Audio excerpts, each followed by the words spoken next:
Mano pamokslas vadinasi Išgelbėtas lėktuvas. Išgelbėtas lėktuvas. Ir paskaitykim vieną rašto eilutę. Jų yra tikrai daug apie šitą temą, bet viena psalmių knyga, 37 skyrius, 11 eilutė. Man bendrai patinka 37 psalmė nuo pradžių, jeigu jūs paskaitysit, tai yra ten tikrai nuostabų žodžiai tokie, bet paskaitykim 11 eilutę.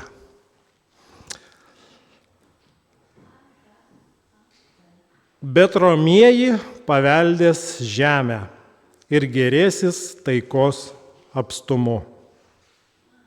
Bet romieji paveldės žemę ir gėrėsis taikos apstumu.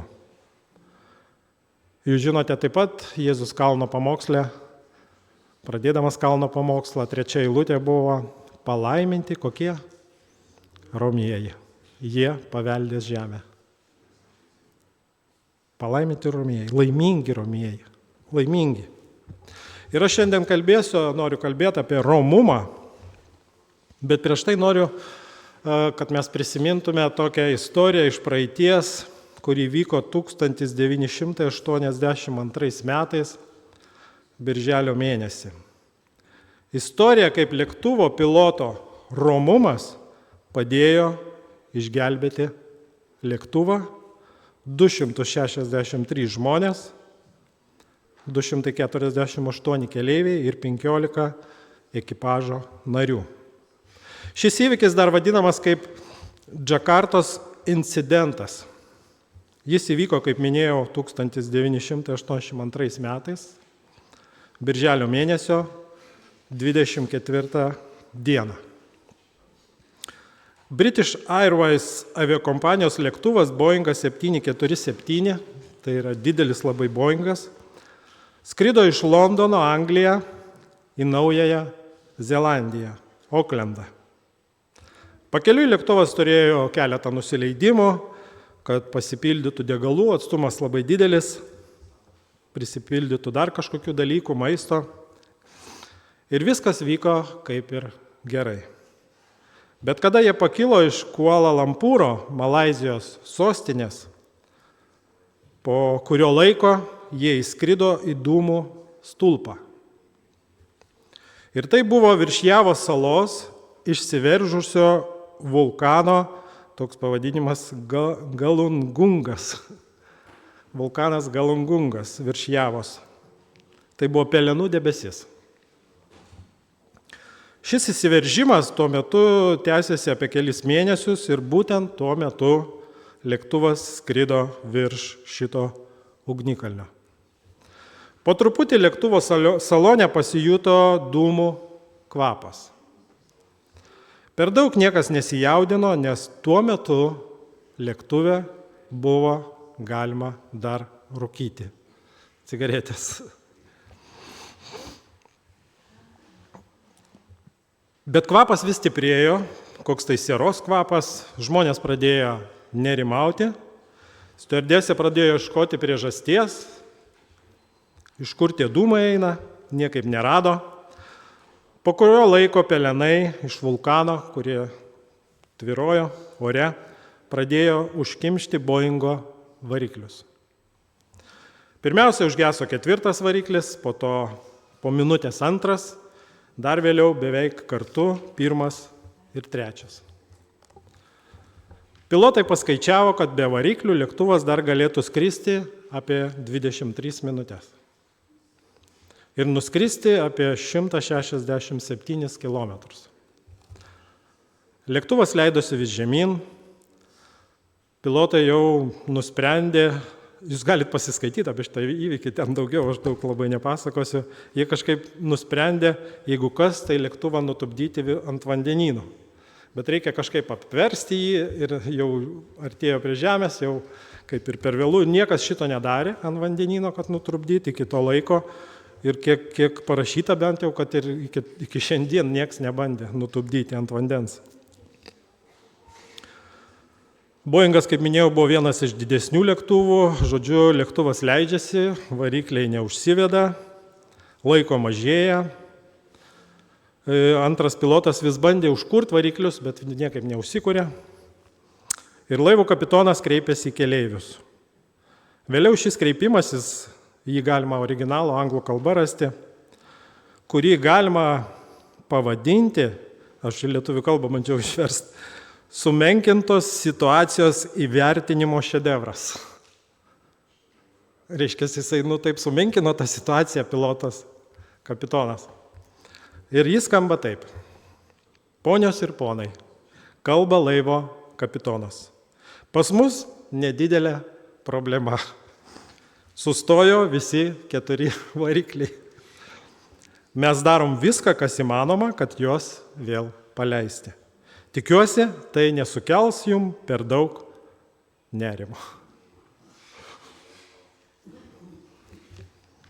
Ar jums teko dėl ko nerimauti? Gyvenime daug, kvailas klausimas, net ar ne? Kiek daug kartų teko nerimauti? Pabandykit prisiminti dabar, kiek daug kartų teko jums nerimauti. Vat jūs sėdi čia ir jūs jau pamiršo dabar, ne? O kiek daug kartų teko nerimauti? Dėl sveikatos, dėl artimųjų, dėl karo, dėl egzaminų, dėl odontologo, kad reiks eiti rytoj. Aš nueinu pas gydytoją, žinot, man spaudimas užkyla. Aš jau sakiau, kitą kartą sinešiu aparatą ir parodysiu jai tikrai, jinai galvoja, kad aš meluoju. Sakau, tikrai, aš namuose matuoju, viskas gerai, aš ateinu ten, čiut ne 200. Ir turbūt tai ne man vienam, aš manau, turbūt kokie 90% visiems yra šitas baltų chalatų sindromas. Nerimam, ką valgysim, ką gersim, o kaip galim nusiraminti? Kas gali nuraminti? Tas, kas mūsų kūrė. Dievas. Dievo žodis.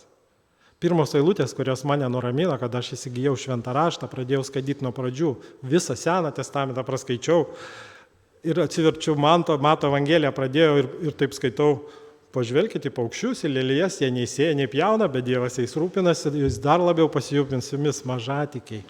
Ir žinau, koks aš mažatikis. Ir galvoju, palauk, jeigu Dievas yra, jeigu jis rūpinasi tikrai tais paukščiais ir gėlėm, tai tikrai manim pasirūpins. Ir tai buvo pirmos eilutės, kurios mane palėtė iš švento rašto. Ir jos mane nuramino. Laiške Korintiečiam Paulius sako, Dievas neleidžia gundyti daugiau, negu jūsų jėgos leidžia. Ir kada būna toks sunkumas kažkoks, aš vis prisimenu, šitas eilutės šventoji dvasia primena, jūs skaitykit šventą raštą ir jums primins, kai bus sunku. Ir primenu, galvoju, jau man tai čia atrodo neįmanoma, jau man blogiau negali būti. Bet paskui pagalvoju, tai dar jėgos biškai gal yra, gal dar jau turbūt tuoj duos išeiti, jau. Ir duoda išeiti. Ir šiandien jūs visi jums davė išeiti, kiek jūs kartų nerimavot, šiandien jūs pamiršot jau, kad ten nerimavot. Ir tie visi dalykai po truputį, žinot, jie suteikia tą pasitikėjimą Dievu, kad jis tikrai žino, viską žino ir kad tikrai bus gerai. Ir tie dalykai mums padeda augti šitam dvasios vaisių romumui. Žodis turi didelę galią. Mūsų žodis turi didelę galią, sako Saliamonas. Ir kitas patarlių skyrius taip pat sako, laiku pasakytas tinkamas žodis yra kaip aukso obuolys sidabro įdeklė. Kaip aukso obuolys sidabro įdeklė. Todėl žodis turi labai didelę jėgą. Ir laivo kapitono pasakytas žodis, šitas sumenkintos situacijos įvertinimo šedevras, jis padarė savo. Ir žmonės nusiramino. Žmonės nusiramino, nepanikavo. Nors pro langą žiūri, ugnis eina ten iš variklių, nors salone sieros kvapas kažkoks tai ir iškrito jau tos kaukės, žinot, kvėpuoti reikia užsidėti. Bet jie kažkaip norimo. Nes tas žodis padarė savo. Ir aš tai pagalvojau, Morkaus Evangelijoje yra tokia panaši situacija. Ten taip pat buvo laivo kapitonas. Galim atsiversti, paskaityti Morko 4. Morkaus Evangelija 4 skyrius. Taip pat buvo kapitonas laivo. buvo keleiviai. Tiesa, laivas buvo neskraidantis, buvo nedidelė valtis. Paskaitykim 4 skyrius nuo 35 iki 40 eilutės. Ta pačią dieną atėjus vakarui jis tarė mokiniams: irkimės į aną pusę. Atleidę žmonės, jie jį pasiėmė, nes jis tebebuvo valtyje, kartu plaukė ir kitos mažos valtys. Pakilo didžiulė audra, vėtra, ir bangos daužėsi į valtį taip, kad ją jau sėmė. Jėzus buvo valties gale ir miegojo ant pūkinės pagalvės. Neparašyta pūkinės, bet pagalvė parašyta. Jisai saldžiai miega. Pavargė savo, miega ramiai, romus. Mokiniai pažadino iššaukdami: mokytojau, tau nerūpi, kad mes žūvame? Pabudęs jis sudraudė vėją ir įsakė ežerui: nutilk, nusiramink. Tuojau pat vėjas nutilo ir pasidarė visiškai ramu.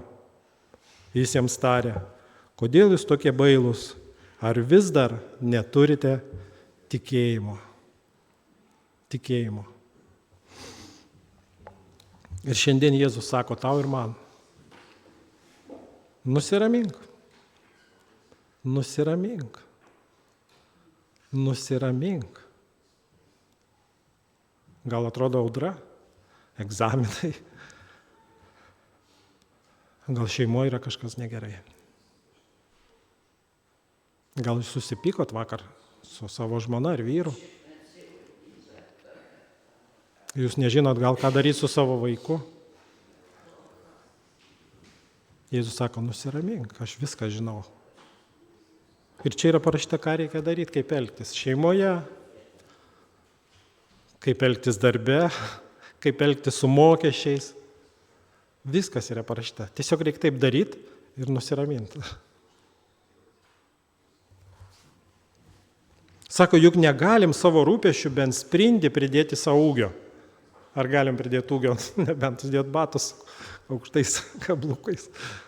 Bet mes negalim pridėti savo ūgio, ne? Sako, jūs negalit suskaičiuoti, kiek pas jums yra plaukų. O Dievas žino, kiek yra plaukų ant galvos. Tai yra, jis viską žino. Mes pamirštam, kad jis žino. Bet jis viską žino.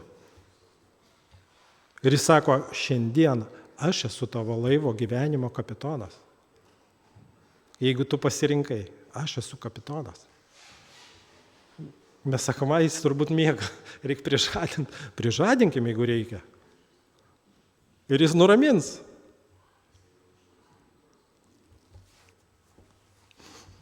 Sako, aš esu romus kapitonas. Nusiramink, būk ir tu toks romus. Jis sako, mokykis iš manęs, nes aš esu romus ir nuolankios širdies. Mokykis iš jo. Ir sako, tu rasi savo sielai atgavę. Atgaiva yra pas jį. Ir žinot, žmonės, keleiviai nurimo. Aš neradau, ar jisai buvo tikintis, tas laivo kapitonas, ar ne. Bet jo elgesys, jo romumas buvo kaip tikinčio žmogaus.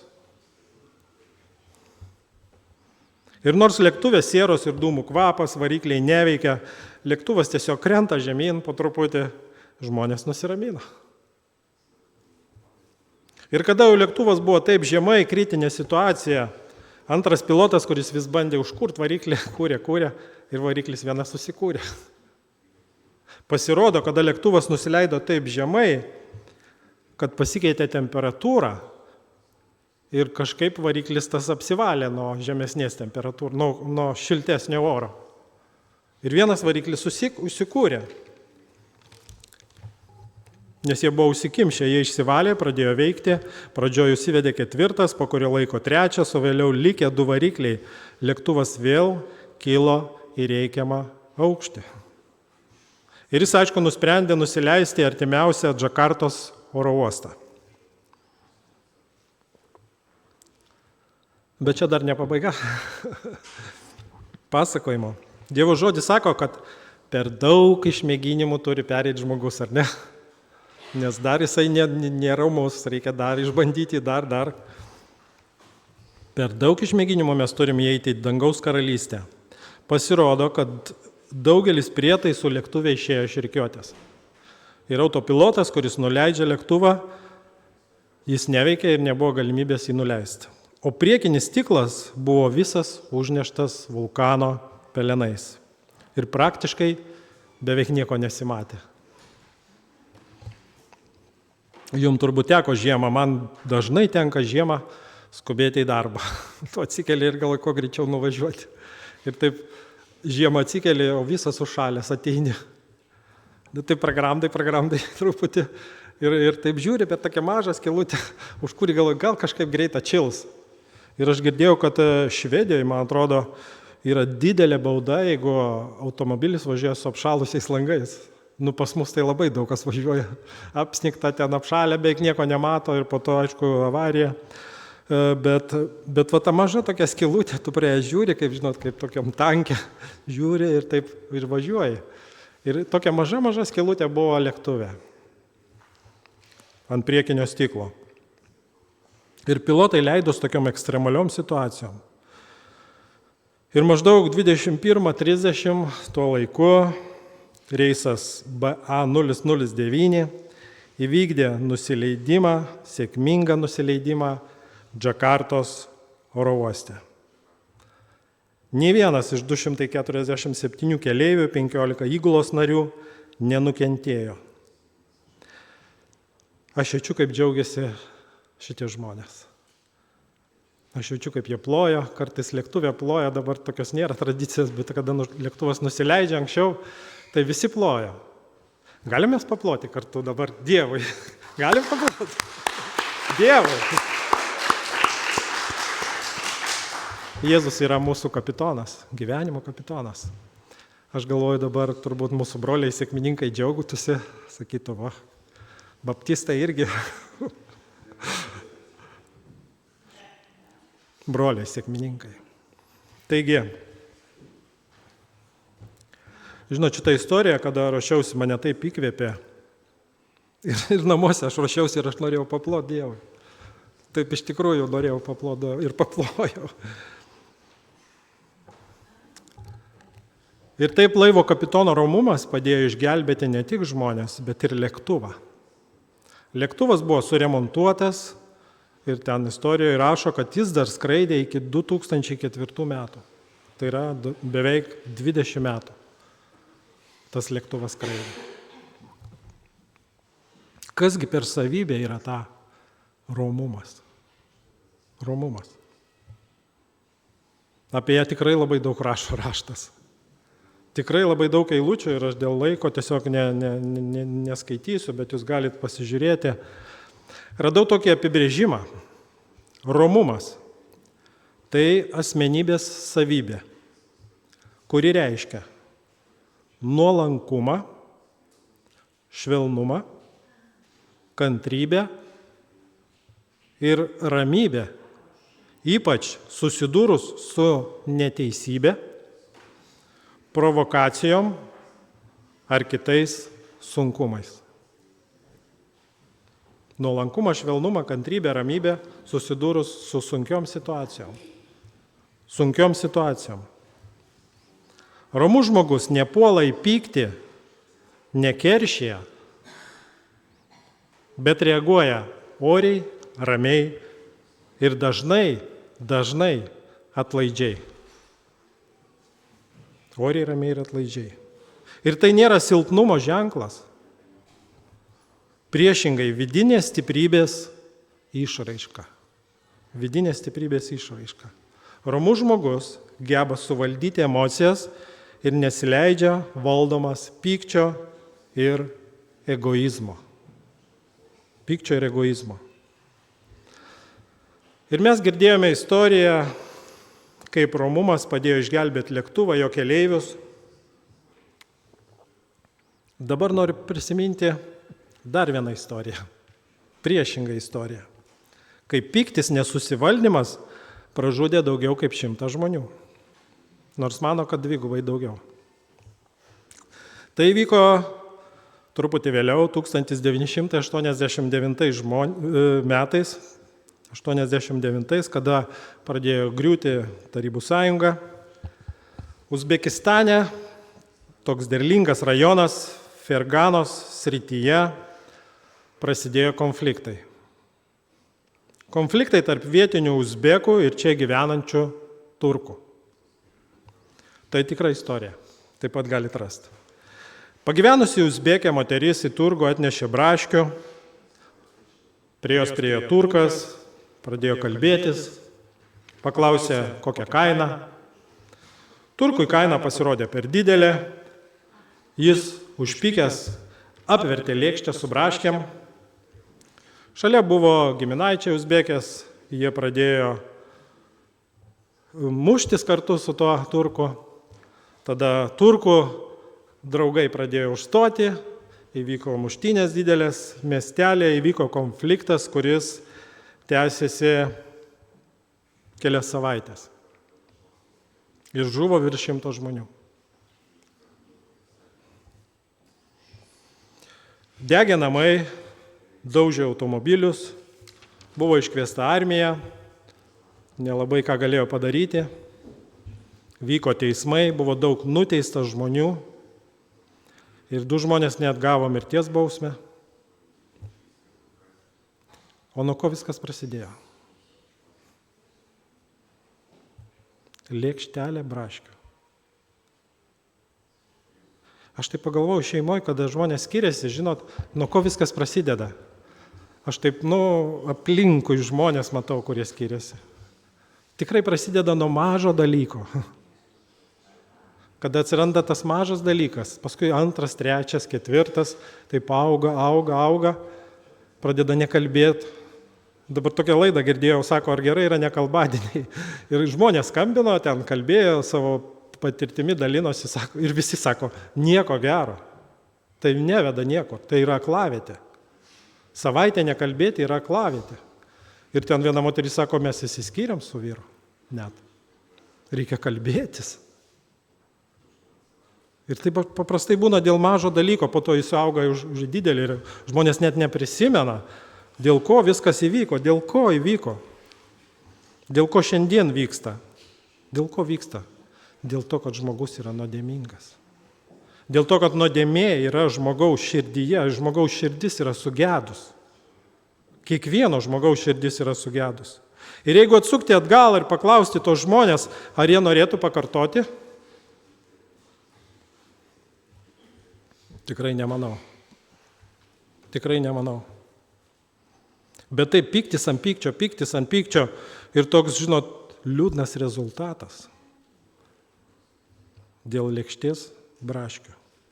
Žmogus lyg ir nori teisybės, nori įrodyti savo tiesą.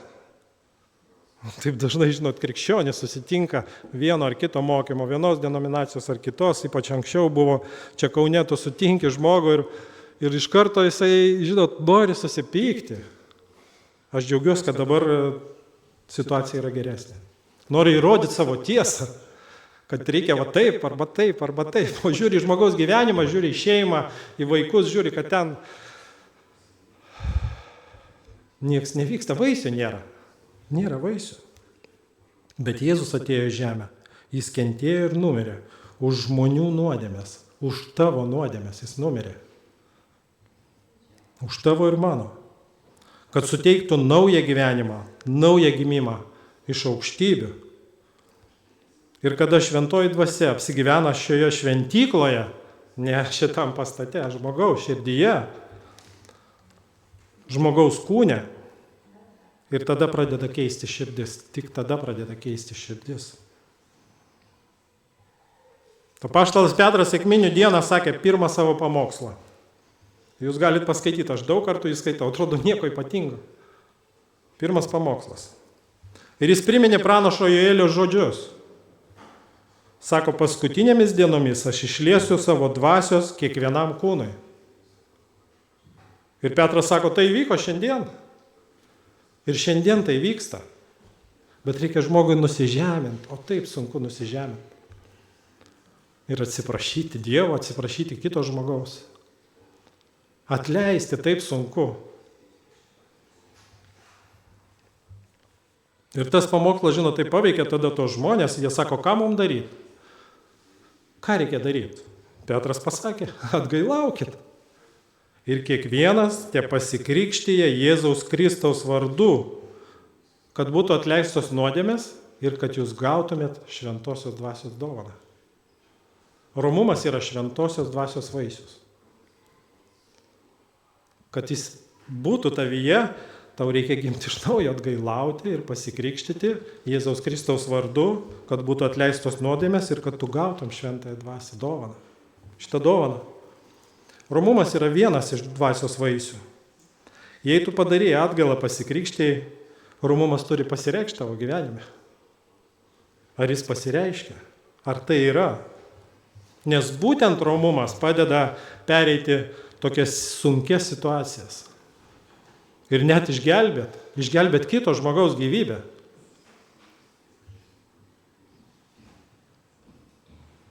Bendrai, jeigu pamastyti, romumas tai yra mano reakcija į konfliktą.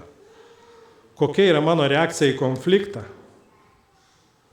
Ar pasireiškia romumas, ar apima pyktis, neapykanta, savigaila, noras atkeršyti? Taip aš galiu save ištirti, ar esu kūniškas ar dvasiškas. Ar aš esu kūniškas ar dvasiškas? Kokia reakcija pasireiškia į išmėginimus, jei aš suprantu, kad esu kūniškas, tai Jėzus man sako, ateik pas mane. Jei tu pavargęs, ateik pas mane.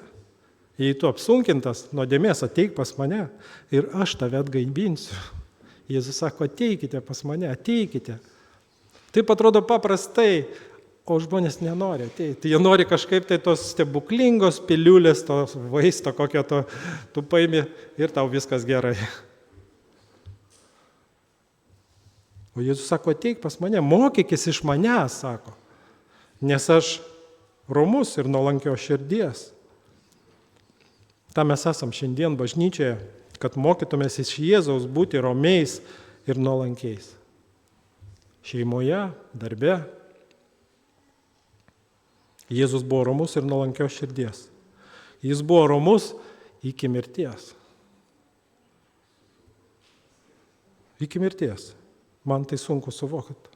Iki mirties ant kryžiaus. Paskaitykim Izaijo, žinoma, skyrius 53, 7 eilutė.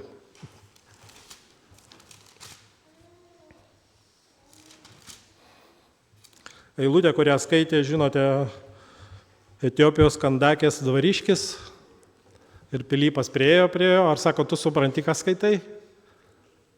Sako, kaip aš suprasiu, apie ką čia pranašas apie save Izaija kalba, ar čia apie ką kitą. Ir jis jam išaiškino. Tai Jėzus, kuris numirė už žmonių nuodėmės. Ir jį taip skamba, jis buvo kankinamas ir žeminamas, bet neatvėrė savo burnos. Kaip avinėlis, vedamas pjauti. Ir kaip avis, kuri tyli prieš kirpėjus, jis neatvėrė savo burnos. O kaip šeimoje būna, susipykstam vyras, žmona. Ir taip sunku, žinot, tyliai būti. Aš augau nuo mažens prie ūkio. Mes karvių neturėjom, bet turėjom kiaulių, vištų, triušių. Ir tekdavo man dalyvauti tame, žinot, procese kiaulę, kada reikia. Nežinau, ar jūs kas dalyvavot? Dalyvavot kas nors dar? Yra keletas žmonių, ar ne? Ir žinot, kada kiaulė jau vyksta tas procesas, ką jinai tyli, ji žviegia. Ir taip garsiai žviegia. O kaip avis? Čia kalba apie avį. Ji tyli. Ji neišleidžia jokio garso. Ji nepyksta, neprieštarauja. Jėzus tai darė, nes jis žinojo, kad Dievo valia tokia yra. Dievo valia tokia yra. Tai atlikti. Jis pakluso, sako, iki mirties. Ir aš tai pagalvoju ant kryžiaus jau, ir jis sako, jau sunku kvėpuoti, tavo rankos prikaltos ir ten mediciniškai, sako medikai, kad taip sunku buvo kaboti ant kryžiaus. Tu įkvėp negali, nes turi pasistiepti ir tada tau skauda tos vietos, kur įkalta. Ir jis sako, Dieve atleisk jam, nes jie nežino, ką daro. Tiem, kurie spjaudė, kurie mušė, kurie prikalė, jie iš tikrųjų nežino, ką daro. Tiesiog užvaldė piktis, tiesiog minios, tie pati, kur klojo ten tas palmės, o kitą dieną jau šaukė ant kryžiaus, visi, ant kryžiaus, įdomu, atrakcija, žinot. O jis romus, kaip avinėlis. Nuolankumas ir paklusnumas ir pasitikėjimas Dievu. Jis žinojo, kad jį prikels. Bet tai reikia padaryti. Reikia iškentėti. Jis nekeršė. Romumas, kantrybė ir švelnumas. Mes šiandien skaitėme istoriją iš Skaičių knygos apie Mozę, kuris buvo parašyta romiausias žmogus iš visų žmonių žemėje.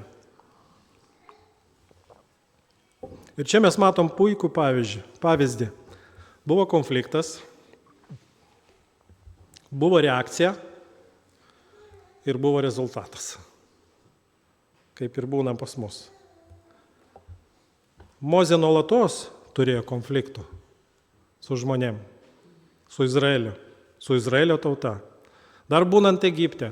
Kodėl tu čia mum atėjai, mum pradėjo spausti, darbų daug duoda, atėmė ten šiaudus, reikia patiem rinkti, kam tu čia dabar atėjai, pradėjai čia. Po to jau išėjo, jau priejo prie jūros. Ką mus išvedė čia, kaip mes tą jūrą paskesim dabar? Praskyrė, perėjo jūrą. Kodėl dabar tu čia mus išvedė? Ten turėjom svogūnų, porų, ten turėjom ką valgyti, o čia neturim ką valgyti. Nu gerai, ger neturim. Nu iš olos vandens davė. Nu mums jau atsibodo tą duoną, tą maną. O, sako, kaip jūs varginat. Nu gerai, putpelių duosiu kiekvieną dieną mėsos. Sako, dar mėsa tarp dantų, kitą dieną vėl tų putpelių prikrito. Ir taip tęsiasi ne vieną dieną. Ir tikrai buvo daug konfliktų.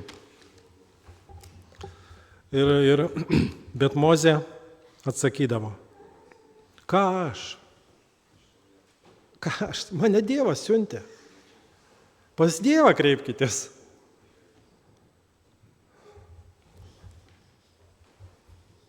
Ne prieš mane, sako, jūs burnojate, prieš Dievą. Prieš Dievą, nes jis nusprendė, jūs patys verkėt, kad išeiti iš tos vergovės. Ir žinot, čia atėjom tokią vietą, kuri būna pati sunkiausia turbūt žmogui, kada artimiausi žmonės, brolis ir sesuo, pradėjo priekaištauti. Tarp vyro, žmonos, tarp brolių, seserų, žinot, dėl žemės, kiek aš žinau tokių atvejų, irgi aplinkui save, kada pykstasi žmonės. Ir baisu, net žinokit, kaip būna. Ir neatleidžia. Ar darbe, ar su kaimynais konfliktas. Kada artimiausi žmonės, tais, kuriais būni kasdien, su kuriais nuo vaikystės tu buvai, kartu šeimos nariai priekaištauja, tada, žinot, labai sunku. Labai sunku ir tada skauda. Bet būtent šitoje vietoje mes skaitome, Mozė buvo labai romus. Buvo daug įvairių situacijų, bet būtent šitam skyriui parašyta, kad Mozė buvo romiausias. Būtent šitam konflikte su artimai žmonėm Mozė buvo labai romus. Jis išliko romus. Kas būtų, jei Mozė pradėtų teisintis, ginti, aiškintis? Konfliktas tęstusi. O Dievas liktų nuošaly. Dievas nesikištų. Tu pats sprendi. Bet dabar skaitome, Mozė puola, pavydi jam. Ten kalba apie tai, kad jis paėmė Etiopiją, juodaodę, žmoną savo, bet iš tikrųjų priežastis visai netame buvo. Paskui sako, o ką, čia tau vienam Dievas kalba, į man kalba Dievas, į mum ir mum kalba irgi. Kiekvienam Dievas kalba, šventoji dvasia užėgė kiekvieno, kas čia tu toks dabar, kad man tu čia aiškini. Ir būtent šitoj vietoj jis parašyta buvo romus, labai romus. Ir kita eilutė rašo, staiga viešpats prabilo. Jis išliko romus, neparkaištavo, nekalbėjo ir tada viešpats pradėjo kalbėti. Parašyta, staiga viešpats prabilo. Dievas pradėjo veikti. Tada Dievas pradeda veikti. Jeigu mes išliekam romus, Dievas pradeda veikti. Ir kai Dievas pradėjo veikti, Mirjamą išbėrė raupsai. Raupsai tai baisi liga, nepagydoma liga, tai žmogus tiesiog gyvas miršta, krenta jam, baisi yra, tikrai tuo laiku buvo baisi liga. Ir Aaronas pamatęs tarė Mozei, maldauju mano valdove, ten nepasilieka ant mūsų ši nuodėmė. Koks Mozės elgesys? Buvo konfliktas, koks Mozės elgesys? Jis meldėsi, jis šaukėsi Dievo. Dieve, išgydyk, sako jie, kaip ir Jėzus, atleisk jam, jie nežino, ką daro. Išgydyk, sako jie. Ir štai romumas. Ką gali padaryti romumas? Jį puola neteisingai apkaltina, o Mozė meldžiasi už savo skriaudėjus. Ir žvelgdami į Mozę, kaip ir kitus, šiandien minėjau Senojo testamento pranašus, kaip Juozapas, Dovydas, galim pamatyti atvaizdą mūsų viešpaties. Mūsų viešpaties, Jėzaus Kristaus. Jis taip pat buvo išduotas, žmogaus, su kurio gyveno kartu, išduotas, pabučiuotas buvo prieš išdavimą dar. Jis buvo mušamas, apspjaudomas, nuplaktas, prikaltas prie kryžiaus ir sako viešpatė, atleisk jam, nes jie nežino, ką daro. Todėl romumas tai reakcija į situaciją. Jeigu viską apibendrint, romumas tai reakcija į situaciją. Kaip aš reaguoju į konfliktą? Nesvarbu, kiek aš metų esu tikintis, kad aš pasikrikštijau prieš 10, 20, 30 ar 50 metų. Štai konfliktas ir štai yra išbandymas. Ar bandau pats veikti, viską daryti, ar atiduodu Dievui į jo rankas ir laukiu jo veikimo. Mano reakcija gali pražudyti daug žmonių. Mes girdėjom istoriją. Dėl lėkštelės braškių. Bet mano romumas gali išgelbėti daug žmonių. Kaip istorija apie išgelbėtą lėktuvą. Tegul šventosios dvasios vaisiai pasireiškia mumyse, iš kurių vienas yra romumas. Amen.